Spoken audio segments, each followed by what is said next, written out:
Assalamualaikum warahmatullahi wabarakatuh. Shama harka fuunee akkam jirtu kabajamtootaaf jaalatamtoota ilmaan Oromoo hundi keessan baga har'a geessanii isiniin jedha. Har'a immoo egaa barnootuma waa'ee tiiktookii wajjin wal qabatan gaaffii keessanirra dhaabbachuudhaan barnoota tokko isinii qabadhee dhufee jira jechuudha. Barnootichis gaaffii namoota hedduuti.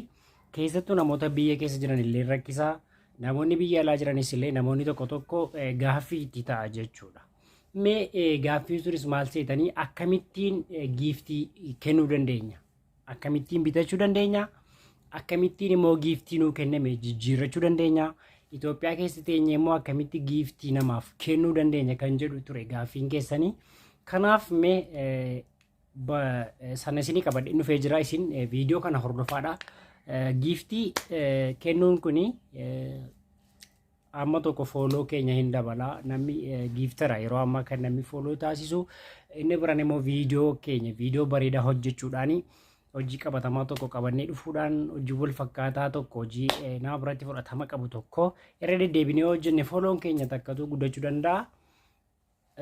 Fooloo keenya karaa giiftiitiin akkamitti guddifachuu dandeenya kan jedhu isinitti hima jechuudha. Inni biraas keessatti osoo gara barnoota sanaatti hin darbini fooloo keenya akkamitti guddifannaa, nama akkamitti fooloo nu godhaa kan jedhuu fi dura akkaawuntii keenya sirreeffannee eegee jennee booda namoota giiftaroota namoota akkaawuntii gurguddaa qaban namoota bebbeekamoo jala deemnee fooloo namoota jara fooloo godhan fooloo jara jala seenne namoota jara fooloo godhee fooloo goona jechuudha.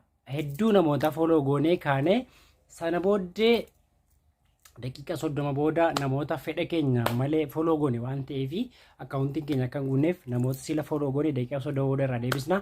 Sana booddee fooloon keenya hin dabala jechuudha. Hanga tokko hin dabala fooloon keenya haala kanaanis guddachuu danda'a. Inni biraan ammootu karaa giiftii kanaan jechuudha. Inni tokko viidiyoo hojjechuudhaan kallattii kanaan fooloon keenya guddachuu danda'aadha. Barnoota waa'ee giiftiitiin wal qabatu gaa kunoo fuula kana dura jira jechuudha. Kanaaf barnooticha sirriitti hordofaa giiftii akkamitti akka bitachuu danda'an, akkamittiin biyya keessas teenye biyya alaas teenye nu rakkisuu danda'a wanti kun. Kanaaf barnootaaf viidiyoo kana ilaalaa isiniin jedha. Barnoota hordofaadha. Inni tokko mana kana subscribe godha, like godha, viidiyoo kana share godha, irraa fayyadamaadha. Gaaffii qabdan nu barreessaa. Wal jabeessaa bakka jirtanutti waan beektan walitti hima. Wal guddisaa isiniin jedha, ulfaadhaa fayyaa ta'a. Inni biraan ammootu akkamittidha yeroo tokko tokko Itoophiyaa keessatti hin jijjiiru jechuudha. Giiftii jijjiirachuu hin danda'anu namoonni baay'een. Isa kan akkamitti furmaan isaa maalii kan jedhudha. Giiftii namni kenneef akkamitti jijjiirachuu dandeenya kan jedhuuf appilikeeshinii kana buufanna jechuudha. Appilikeeshinii kana buufachuu qabna jechuudha. Appilikeeshiniin kun appilikeeshinii baay'ee bareedaadha. Appilikeeshinii kana buufadhaa. Namoonni Itoophiyaa keessa jirtan appilikeeshinii kana telegiraama kiyya jala jira. Liinkii telegiraama kiyya description box jala isiniif hin kaa'a. Achi jalaa seentanii buufattu jechuudha. Yeroo sana isiniif hojjechuu danda'a jechuudha. Giiftii keessan jijjiirachuu dandeessan haala nama isinitti himin. Ani illee Itoophiyaa keessan jira. Haaluma kanaan hin fayyadama jechuudha. Appilikeeshiniin kun baay'ee bareedaadha. Namoonni biyya alaa immoo yeroo baay'ee yeroo giiftii jijjiirrattanu doolaara tokko yoo jijjiirratan yookaan koinii 100 yoo jijjiirrattanii koinii 20 fa'aa isinirraa kutachuu danda'a. Appilikeeshiniin garaagara waan ta'eef isinillee appilikeeshinii kana fayyadama.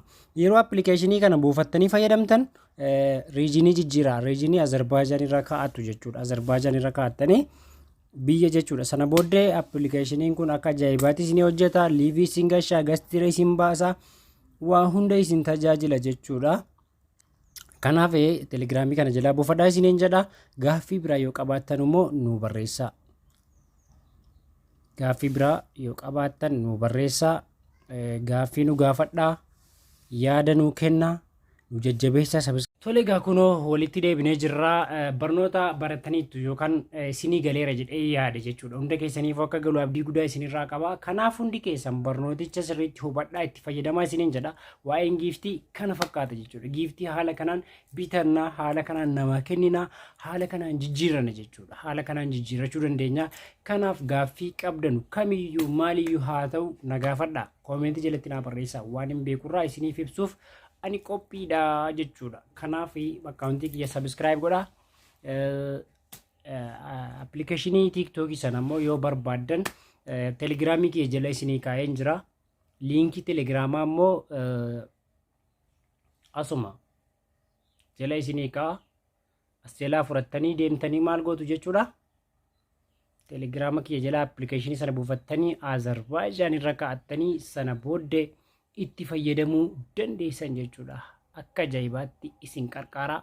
Kanaaf appilikeeshinii sana fayyadamaan affeerraa kooti. Isinin jaalladha, isinin kabajaa, naa jiraadha. Wanti isin dagachuu hin qabne yeroo dhuftanii yuutuuba keessan keessa seentanu daliil 23 kana arguu qabdan jechuudha. Daliil 23 jedha. Kun akkaataan kiyya akkuma isin argaa jirtanu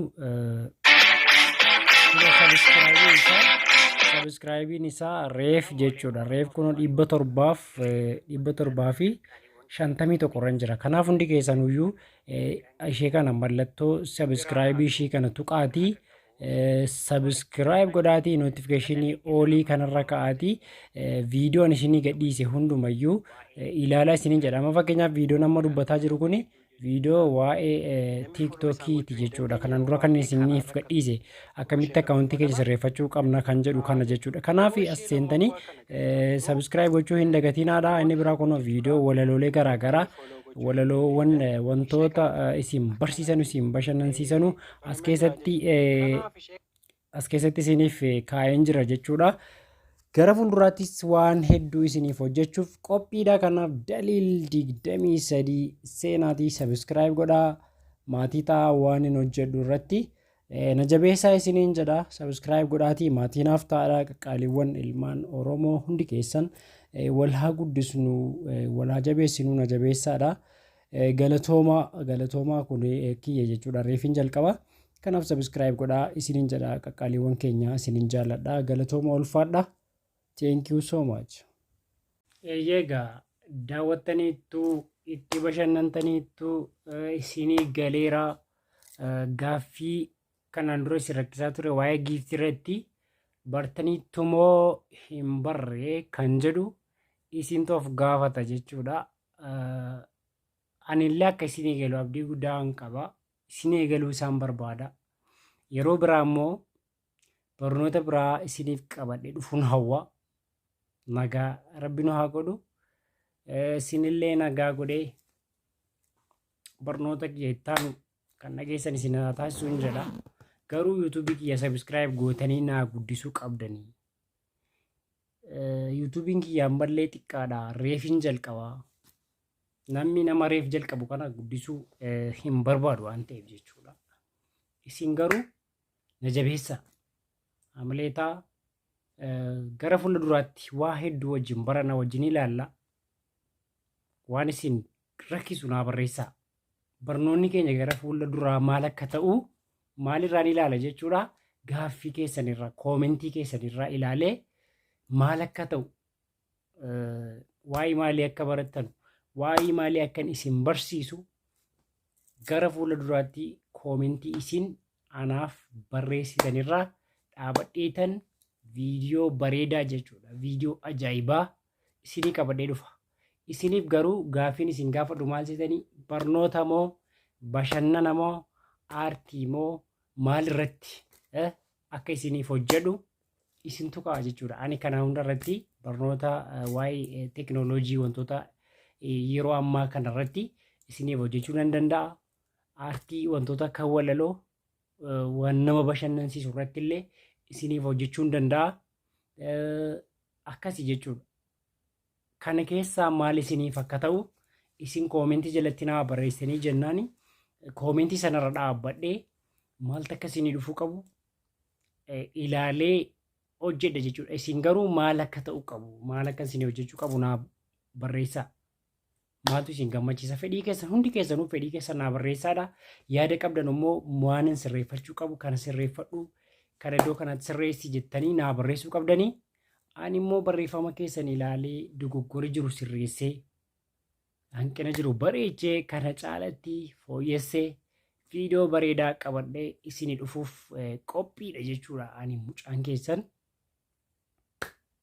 isiniif dhufuuf qophiidha. Imalarra jira jechuudha. Imala kiyya kana garuu sabiskiraayibitti kuma naa guutaadha. Sa'aatii ofii kiyya hojjedhee irratti guutadha. ulfaadhaa, galatoomaa, isinin jaalladhaa, isinin kabajaa, horaa bulaa, deebana.